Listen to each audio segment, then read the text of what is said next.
Eder, Mech, Pallister. Auguri di buon anno nuovo a tutti quanti. Certo, un abbraccio a tutti quanti da Seba e Lili, ciao. Fine 2025, puntata speciale Garlasco, ovvero il caso che non invecchia, si replica. E quando si replica, aggiunge pure scene tagliate. Chiara Poggi, tra sangue, perizie e la solita indagine nata male. A Zona Bianca del 30 dicembre si torna sul delitto di Chiara Poggi, con un menù che ormai conosciamo. Errori a pacchi, discussioni infinite e la sensazione che ogni volta si debba rimettere il nastro all'inizio. Si parla di circa 70 errori nelle indagini originarie, con la difesa di Alberto Stasi che ribadisce l'etichetta più gentile possibile. Indagine nata malata.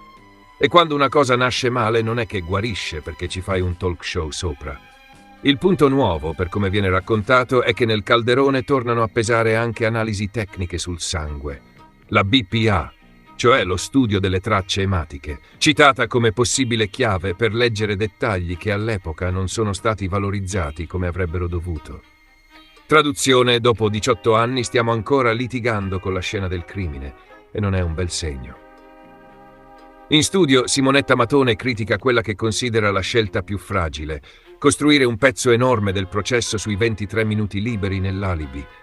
Simona Ruffini parla invece di visione a tunnel e di indagini condotte con il paraocchi, e spinge su uno scenario più duro. Possibile presenza di più aggressori, più armi e un accanimento che viene descritto come un gesto sadico, con Chiara che finisce giù dalle scale. Il medico legale Vittorio Fineschi, dal canto suo, la mette così: per lui ora della morte, dinamica e arma sono ancora punti aperti, con l'arma che resta il grande oggetto mitologico mai trovato. E soprattutto questo, come ciliegina, c'è il fatto che nel filone attuale compare anche Andrea Sempio, indicato come indagato nel quadro delle verifiche più recenti. Insomma, la sentenza è passata in giudicato, ma il caso continua a comportarsi come se avesse un abbonamento stagionale. Tabulati, gli squilli privati che arrivano quando non dovrebbero. Poi ci sono loro, i tabulati, freddi, ripetitivi, perfetti per far impazzire chiunque. Riemerge la storia delle 4 chiamate da numero privato al cellulare di Chiara, tra le 11:38 e le 13:30 del 13 agosto. Niente risposta e soprattutto un dettaglio che pesa: nei mesi precedenti non risultavano chiamate simili. Il racconto collega questi dati alla finestra temporale dell'omicidio, ricostruita incrociando la disattivazione dell'allarme della villetta e i tentativi di contatto già fatti da Stasi in mattinata. Il risultato è un effetto inquietante. Quegli squilli privati arriverebbero quando Chiara, secondo quella collocazione temporale, non poteva più rispondere. E quindi la domanda diventa più scomoda del solito: chi chiamava e perché? Nello stesso filone viene ricordato anche lo scambio di SMS tra Chiara e la cugina Paola K, con una richiesta di contramal e il rifiuto netto di Chiara senza ricetta. Un frammento che da solo non spiega un omicidio, ma torna utile a fotografare clima e contesto. In questo caso ogni dettaglio viene rimesso sul tavolo, anche quelli che all'epoca erano stati trattati come rumore di fondo. Liliana Resinovic, ultimo aggiornamento 2025, non impronte digitali ma una traccia di tessuto. E adesso Trieste, chiusura d'anno anche per il caso Liliana Resinovic, con un punto che va detto chiaro: non si parla di impronte digitali. Il tema è un altro, molto più tecnico e meno televisivo. Le analisi hanno riguardato la cosiddetta impronta definita guantata su uno dei sacchi neri. La novità raccontata nel 2025 è questa: quella traccia non sarebbe compatibile con un guanto, ma con la trama dei jeans che indossava Liliana. In pratica, l'idea è che ciò che sembrava mano con guanto sia invece un'impronta a trama regolare riconducibile al tessuto, non a dita e polpastrelli. Non solo, viene descritto anche un esperimento comparativo fatto usando i jeans della vittima e campioni di sacchi simili, replicando condizioni e ottenendo impronte a trama regolare confrontabili con quella sul sacco. E per il 2025 la frase chiave è questa: a marzo sono attese spiegazioni più chiare e complete su questo punto, con un focus sull'incastro tra trama dei jeans e segno sul sacco, descritto come un combaciare molto preciso tra le parti del reperto.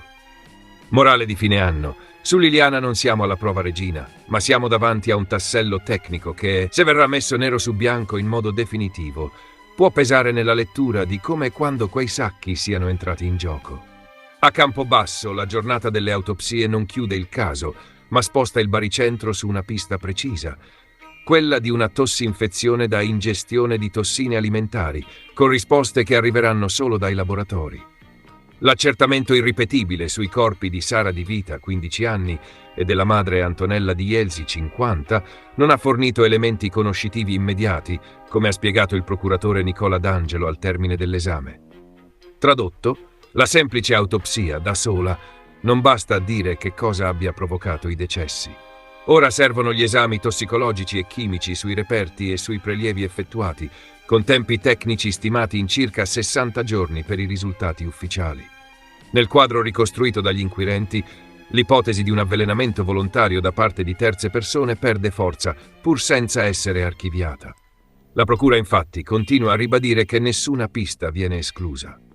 Ma l'impostazione resta quella di un'intossicazione legata a ciò che è stato consumato a tavola nei giorni precedenti. L'attenzione si concentra in particolare sulla cena in famiglia, in cui, secondo la ricostruzione, erano presenti in 3, padre, madre e figlia minore, mentre la figlia maggiore non sarebbe stata a tavola e infatti non avrebbe accusato gli stessi sintomi. Da qui la corsa agli accertamenti su alimenti e preparazioni. Il cibo è stato sequestrato e catalogato, con una lista ampia di prodotti che comprende pietanze con funghi, conserve e preparati vari, oltre ad alimenti consumati durante le feste.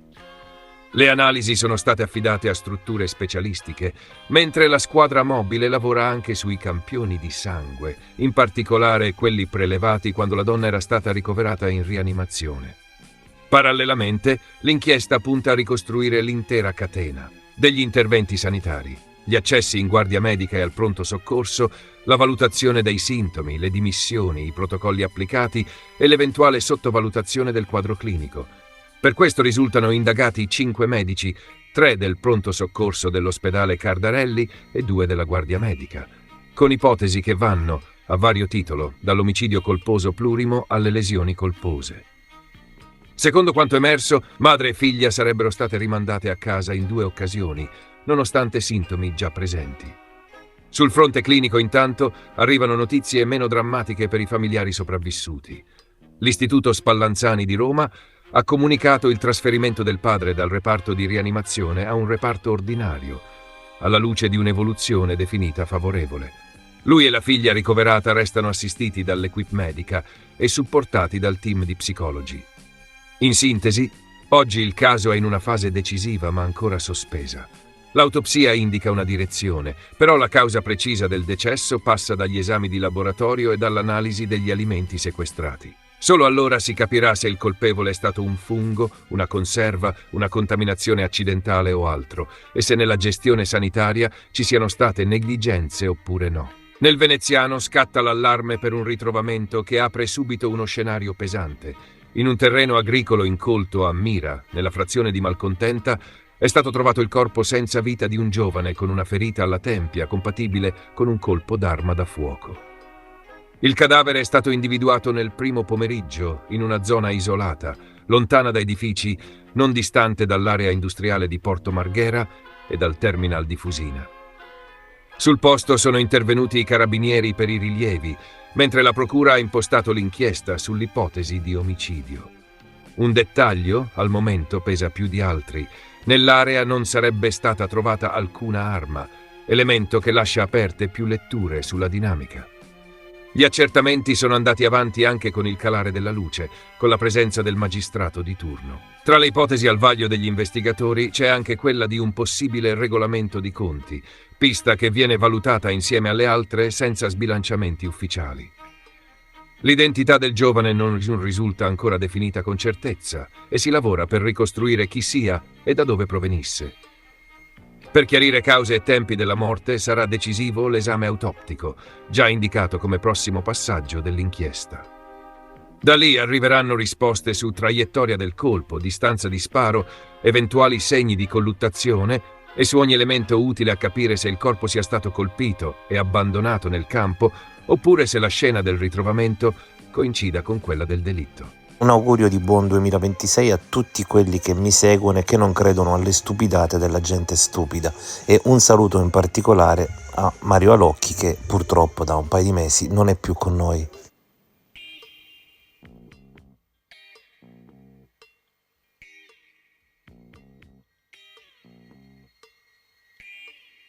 Ehi, non dimenticare di iscriverti a questo canale.